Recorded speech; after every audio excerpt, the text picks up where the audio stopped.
Welcome folks to another fired up used bike test, and usually we come across some seriously interesting finds within the depths of the fired up showroom, and this week is no different. This is a Buell XB12R Firebolt, and that automatically makes us a fan of it. Like all models bearing the iconic name, it was created in the zany skunkworks of Eric Buell, who, together with his clan of Mad Hatter designers, were all racing fans. So despite the company being owned by Harley Davidson and sporting their motors, all these machines were racetrack inspired.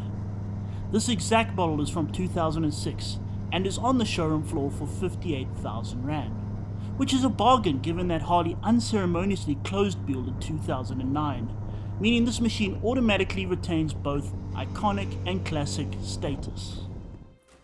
Now, we say that Eric Buell was a zany, and he was. This is immediately apparent in his work. See that thick muscular frame? Well, that doubles as a fuel tank. That swing arm doubles as an oil tank, and look at that radial front brake disc coupled with a 6-pot caliper. It's all mental, but there is some method to this madness. It was all engineered to make the mass as low and as centralized as they could, and to add as little unsprung burden as possible. They did all this to a motorcycle designed around the dimensions of a 250cc Grand Prix bike, and then shoved a modified Harley-Davidson 1200 motor inside it. The results are profound. Even today it turns on a dime and will outmaneuver just about anything in this class. The air-cooled Harley motor is boosted to 110 horsepower and 114 Nm of torque. That's not too much in the modern power-crazed motorcycle climate, but it grunts it out in a charismatic Harley style. It means that this is not only full of soul, but also extremely easy to ride fast. It's a 13-year-old bike, but still looks classy, in a typical American fashion. Those low-slung exhausts look like something from an AC Cobra. The dials have aggressive spiky bits. The engineering is laid bare for all to see. And then there's the color that might be a tad Marmite, but unmistakably American.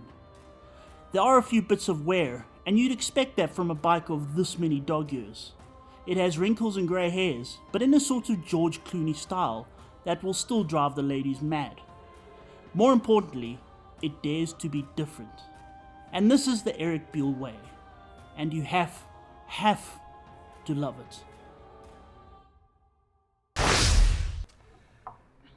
Become a bit of a bad habit, this, but I completely agree with Donovan again. Really? Yeah. You're changing, mate. There's something wrong with you.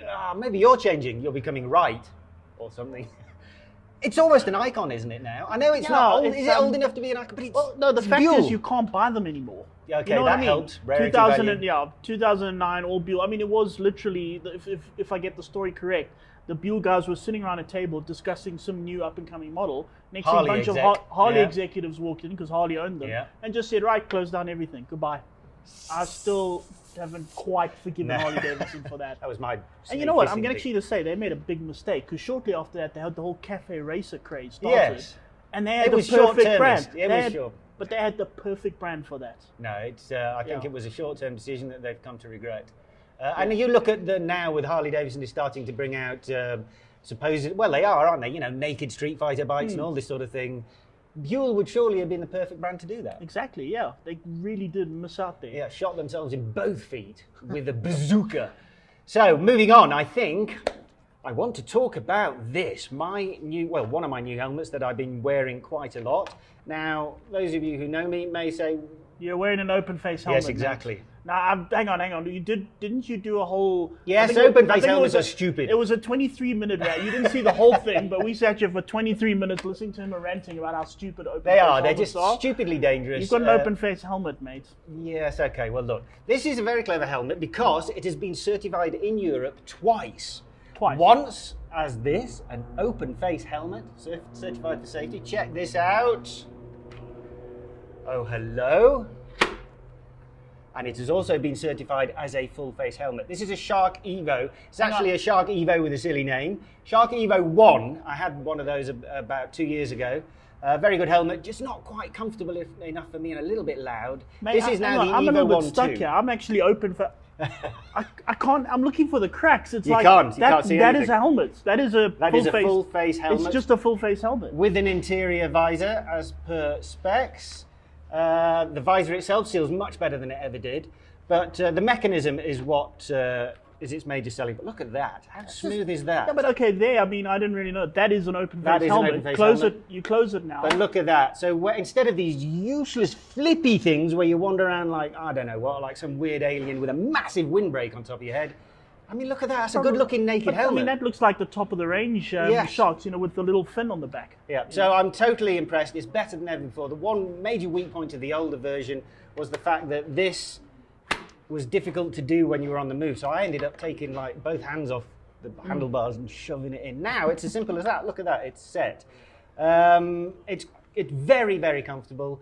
The only thing about it is it's a little bit heavier than normal. This is coming in at just over 1,700 grams. Your average touring sporty helmet's about 1,300. 400 gram difference doesn't sound like a lot, but can be a bit of a pain on longer All of that journeys. Is like ratchets and locking mechanisms. Yes, interior visors and locking, like you say, locking. But really is, I mean, I'm just blown away. And this, by the way, will only cost you 6,500 rand, which I think is pretty for two helmets. There's two helmets, yes. So there you go, very good looking when it's in the open position. And there, look at that, it's shut and locked. I can't tell the difference. That's absolutely brilliant. And one little thing that I like, Donovan took the mick out of me earlier, but I really like this. Okay, the visor seals very, very well indeed. Look at this, it's got two lips, so that you can use either hand to open your helmet. Yes, I know you can move your hand either side. But the idea is if you're at the traffic lights and you can't be bothered to get neutral, you've got your clutch hand, engaged, well, then you can use your throttle hand to open. There's a lip on either side. I thought it was good. It's something you didn't know you needed. Exactly. And now I've got it, I really like it. So yeah, I have to say, this helmet is a huge improvement over what it was already a good helmet. But seriously, certified safety for two types of helmet, 6.5 grand, I do not think you can go wrong. You're not going to disagree with me. I'm not, actually. You're quite impressed, aren't you? I can tell. I like that.